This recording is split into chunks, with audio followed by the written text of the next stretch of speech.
hoped that we would be able to help as many dogs with doing something really simple by taking them out for a walk, raising a bit of money, and supporting rescues. Over the years, I mean, it's become a phenomenon which I don't think I could ever have imagined, and I know nobody else that's been involved from the start, Kate's been with me alongside it, could ever have guessed that A, we would become a registered charity, but B, raise £250,000 just from a really simple idea.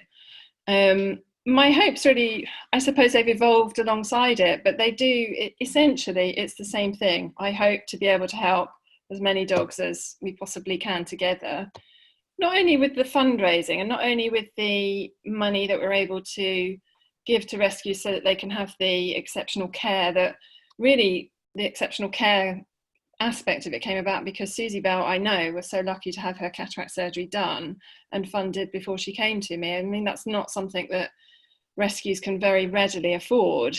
So I suppose my hopes really have maintained, you know, have been kind of like consistent all the way through, and they still the same, that we can still continue to do that. But also beyond that, Schnauzerfest is about encouraging people to actually be out and about with their dogs, to actually give dogs a normal life in terms of being out for a walk, being sociable, because it's so important to dogs' well-being, and it's removed from puppy farm dogs. They just don't do it. They just don't have any experience of the outside world at all. So Schnauzerfest is very much, it goes beyond fundraising. It goes beyond, I mean, it's a phenomenal fundraiser, but it does go beyond that. It goes beyond, it really is about hoping that people will be encouraged to just do the very best to give their dogs a simple life in terms of walks, sociability, kindness, what I consider a normal kind of existence for a dog.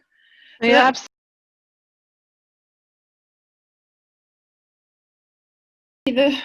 A primary one is it gives kind of like public recognition for all the effort that everyone puts into Schnauzerfest when they're hosting walks, they're taking part in walks, they're being part of it, and that essentially Schnauzerfest is really a grassroots movement, and it remains that, and it always will be. But it became so large in terms of the money that we were raising that it was inevitable that we went down the registered charity route, really, so that we could expand what we can do. Mainly in terms of helping additional rescues, so maintaining our support for debug, but also extending that to, well, as we've been able to this week, offer some financial help to a small independent rescue, which I think if we hadn't become a registered charity, that would have been much harder for us to have done. It would have been much more complicated to have achieved that. So I think the aspect, in terms of the benefits of being a registered charity, it's the public recognition and trust that charities have.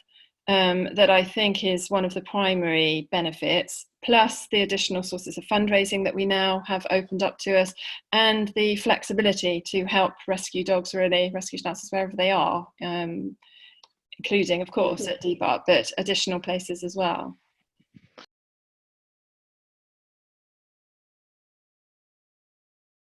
Basically spend it with my dogs. I'd spend a lot of time doing stuff with them, so out and about walking. I'm around the house all the time, so my spare time does get taken up a lot with Schnauzerfest. It is a big obsession of mine. I am fortunate that I can spend most of my time thinking about it in some form, which does include, of course, the writing and the blogs and the articles. But when I'm not obsessing or doing things dog related, I suppose I like gardening. I like looking at it and getting Michelle to do it largely, but I do like gardening. And walking. Yep, we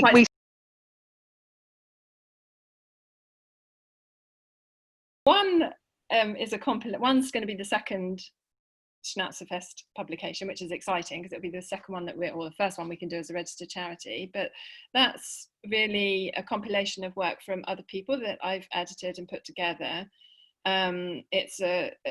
It's going to be what we're waiting for at the moment. Annabelle is some of Annabelle's exquisite illustrations. That should be out later in the year. I won't say too much about it at the moment because we kind of like it to be a surprise, but I think it'll be a great addition to the literature that's out there for adopting dogs and puppy farm dogs and rescue support. The other one is a more personal book. It's one that will come out hopefully next year, 2021. And it's a sort of follow-on to the other two books that I've written. I've never written much about Cerise's journey, so it'll be talking about Cerise's journey. Since I wrote the last book in 2014, I have unfortunately lost dogs and also lost family members. So there'll be a kind of like an element of reflection on bereavement and pet loss, and we all face it when we have animals, and it's something that I think several of my friends have lost animals as well. And I'd like to bring that out into the public domain in a way that I think I'd like to hope will be helpful for other people too, in terms of knowing that it's something awful, but we can get through it and we can grow from it. So it's going to be quite a personal book. It will be a cheerful book as well, when it won't be all negative about the kind of like bereavement process. But I think I hope that there'll be uplifting elements, but it'll be an honest account of actually my journey through adopting dogs, the losses that have gone with that. And also another aspect of it really is that I adopted Susie Bell. She did change my life, but also coincidentally it was the most difficult time of my life when I adopted her. So there's been time past now, so I can kind of reflect back on some of those issues, which I'm doing, which is in the process. That's the other thing I do during my day when I'm not doing Schnauzerfest stuff. Firstly, I think we're going to increase our educational side. That's another benefit of us becoming a charity as well, is that we can, I think it gives you a little bit, or it gives us a little bit more weight in terms of the educational side of Schnauzerfest, which has always been really important. And in this year, it's going to be even more important than ever, I think, that we try and just keep pushing out the information about puppy farming and rescue and et cetera. I don't know about what's going to happen with the puppy farming industry. I mean, it's all really gloomy. And when I think back to when I first started to immerse myself in it, nothing's improved really, which is very depressing sometimes. But we can't give up. We have to just keep trying to fight it. We have to just keep trying to educate somebody. Even if we just educate one person a day, then we're going to be making a bit of a difference, and all of us collectively can make a much bigger difference. So that's another aspect of the power, I think, of the Schnauzerfest community, is that it can seem such a little thing to do, to share a post, and you think, oh well, everybody that on my Facebook page already knows about it, but actually if we share stuff, it gets out there. And there is still a lot of ignorance. Sometimes people, when we're aware of it ourselves, we do forget that a lot of people looking for their first puppy just won't have looked at stuff relating to puppies. They won't have read anything. They'll pass by a story about puppies because they're not interested until they start to look for a puppy. So there is still a lot of ignorance, and it's down to us to keep educating and not get angry with people and not alienate them when they buy puppies badly, etc.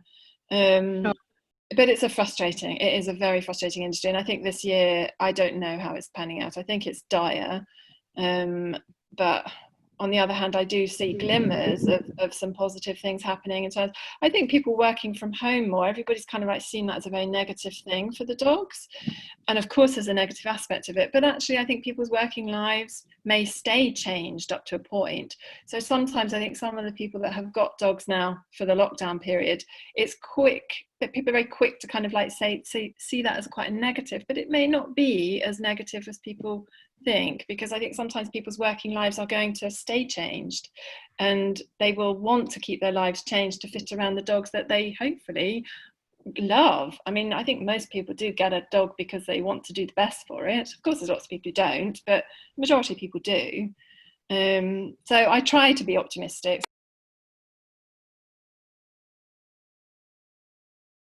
Okay, my top of the list, and it's going to sound a bit cheesy, but it's genuinely what I think is an instant and immediate end to the puppy farm industry across the world.